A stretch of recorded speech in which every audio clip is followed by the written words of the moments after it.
ఇవాళ చూస్తా ఉంటే మీ వ్యక్తిగత ఎజెండాతోని ఇవాళ మీరు 2 సార్లు ఎంపీగా అవకాశాలు వచ్చినాయి, 2 సార్లు ఎమ్మెల్సీగా అవకాశం వచ్చినాయి.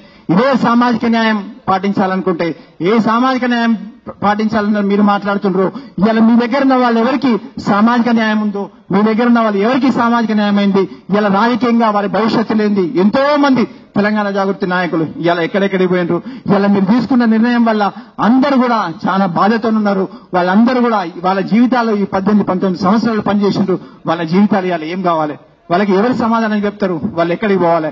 ఇలా మీరు ఏ రాత్రన్నా పగలన్నా ఏ మీటింగ్ అయినా కూడా రాత్రి పగలు మీకోసం పనిచేసినాం. మీరు ఇలా తీసుకున్న నిర్ణయం పట్ల మేమందరం కూడా చాలా బాధగా ఉంది. ఇలా మీరు చేసిన పని వల్ల మా జీవితాలన్నీ కూడా రోడ్డు మీద పడ్డాయి. ఇలా మా జీవితాలన్నీ కూడా మేము ఆలోచన చేసుకోవాల్సిన పరిస్థితి ఏర్పడ్డది. కాబట్టి మీరు ఏ నిర్ణయం మీరు చెప్పిన అన్ని కూడా పనిచేసి మీకు గౌరవంగా మర్యాద ఇచ్చినాం. కానీ మాకు దక్కవలసిన మర్యాద కానీ మాకు దక్కవలసినటువంటి ఏ విధానాలు కానీ మాకు దక్కలేదు. ఇలా ప్రతి ఒక్కరు కూడా గుండెల్లో బాధ ఉంది, ప్రతి ఒక్కరు కూడా ఆలోచనతున్నారు. ఇంకా చాలా మంది జిల్లాల నుంచి రావాల్సినది రాలేకపోయినారు. వాళ్ళు కూడా ఆలోచనలో ఉన్నారు. ఇలా ఏం చేయాలి? ఇలా మేము మొన్నటి వరకు ఇక్కడ పనిచేసినాం. ఇలా మా పరిస్థితి ఏంది?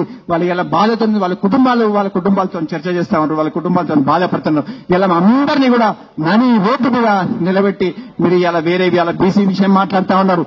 అసలు తెలంగాణ జాగృతి అనేది పక్కన పోయింది. ఇలా నేనేం అడుగుతున్నా అంటే అసలు తెలంగాణ జాగృతి టీఆర్ఎస్ కోసం పనిచేసే కేసీఆర్ కోసం పనిచేసే తెలంగాణ జాగృతి మేమందరం అసలు పనిచేయాల్సిన వాళ్ళందరం కూడా బీఆర్ఎస్ కోసం పనిచేసే తెలంగాణ జాగృతి ఇక్కడున్నది.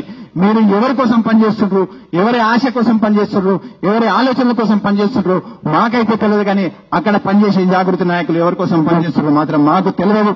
మేము ఇక్కడ మాత్రం బీఆర్ఎస్ కోసం కేసీఆర్ గారి కోసం పనిచేసే జాగృతి నాయకులందరం కూడా ఇక్కడ ఉన్నాం. అదేవిధంగా కేసీఆర్ గారి కోసం పనిచేస్తాం.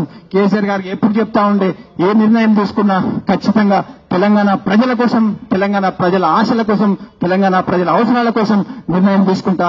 ఆ నిర్ణయానికి సార్ తీసుకున్న నిర్ణయానికి మేము కట్టుబడి ఉంటాం. కాబట్టి రాబోయే రోజుల్లో ఇంకా ఎంతో మంది నాయకులు వాళ్ళ జీవితాలు ఎక్కడికి పోవాలి, వాళ్ళు ఏ విధంగా ఉన్నారు చాలా బాధతో ఉన్నారు. కాబట్టి నాతో పాటు